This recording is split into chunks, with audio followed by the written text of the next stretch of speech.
लातूर आणि उस्मानाबाद या दोन्ही लोकसभा मतदारसंघाचे भाजप आणि तिकडे उस्मानाबादमध्ये शिवसेनेचे उमेदवार जाहीर झालेले आहेत.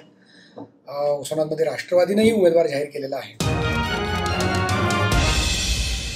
लातूर लोकसभा हा राखीव मतदारसंघ आहे. विद्यमान खासदार डॉक्टर सुनील गायकवाड यांना पक्षाने उमेदवारी नाकारली आणि या ठिकाणी सुधाकर श्रंगारे हे नवीन नाव पुढे आलेले आहे. श्रंगारे हे मूळचे लातूर जिल्ह्यातील घरणी गावचे आहेत. जिल्हा परिषदेचे सदस्य आहेत. ते राजकारणात नवखे आहेत.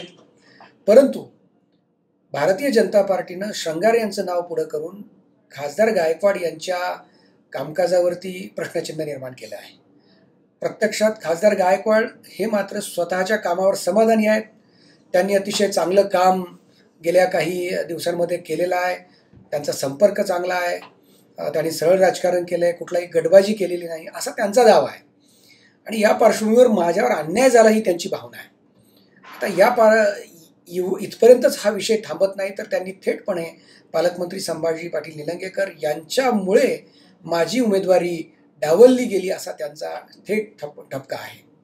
मात्र पालकमंत्र्यांनी यावर आजच खुलासा केला आहे. त्यांनी स्पष्ट सांगितलं की आमच्यामध्ये मतभेद नाही आहेत. सर्वानुमते उमेदवार निवडला गेला आहे आणि खासदार गायकवाड हे पक्ष सोडून जाणार नाहीत. ते पक्षाचं काम करतील. ते माझे मित्र आहेत. आता या निवेदनाने वादावर पडदा पडतो की नाराजीचा सूर हा पुढच्या काळातही रंगवला जातो.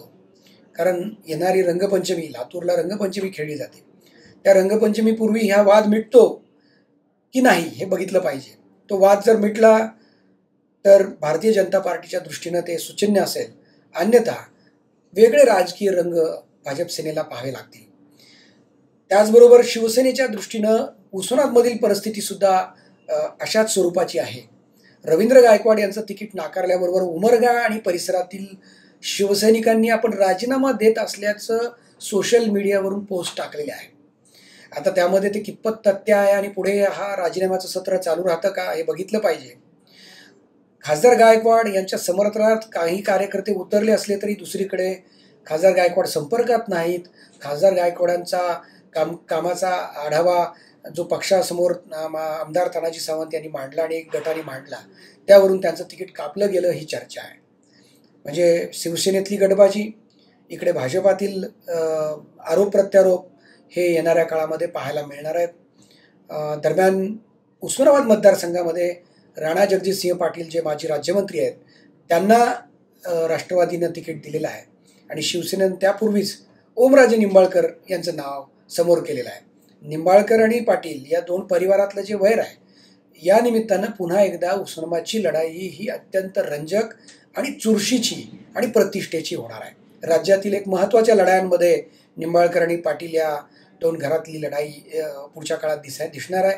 लातूरमध्ये काँग्रेसचा उमेदवार कोणता राहतो यावर पुढचं चित्र स्पष्ट होईल. पण आजच्या परिस्थितीमध्ये भाजपामध्ये विद्यमान खासदारांना तिकीट नाकारल्यावरून जी एक आरोप प्रत्यारोपाची जी प्रक्रिया सुरू झालेली आहे ती थांबवण्यामध्ये पालकमंत्री यशस्वी होतात का त्यावरती पुढची राजकीय वाटचाल ठरणार आहे.